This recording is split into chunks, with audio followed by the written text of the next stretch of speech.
হোলির আনন্দে আগরতলা মহারাজগঞ্জ বাজার সবজি ব্যবসায়ী সমিতি ও খান্না মার্কেট ব্যবসায়ী সমিতি এবং মৎস্য ব্যবসায়ী সমিতির শ্রমিকরা। বসন্ত এলেও মনে পড়ল রং আর ভালোবাসার কথা। প্রকৃতির এই নতুন রূপে নতুন করে সাজুক সবার জীবন।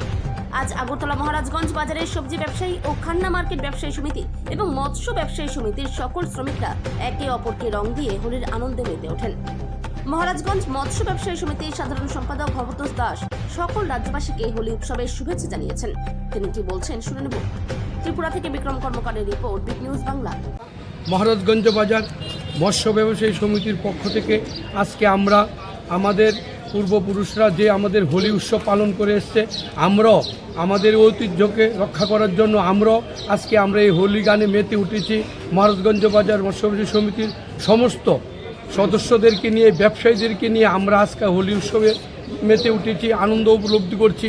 আমরা সমিতির মৎস্য সমিতির পক্ষ থেকে আমরা সমস্ত ত্রিপুরাবাসীকেও বলবো, আমাদের এই মৎস্য সমিতির পক্ষ থেকে তাদেরকেও হোলির অসংখ্য অসংখ্য ধন্যবাদ। হ্যাপি হোলি। সবাই মিলে আমরা একসঙ্গে পালন করব, সবাই ওই আনন্দ আজকের দিনটাকে উপলব্ধি করব। আপনার নাম? ভবতোষ দাস, আমি মৎস্য সমিতির জেনারেল সেক্রেটারি। সকলকে আমি সমিতির পক্ষ থেকে নমস্কার।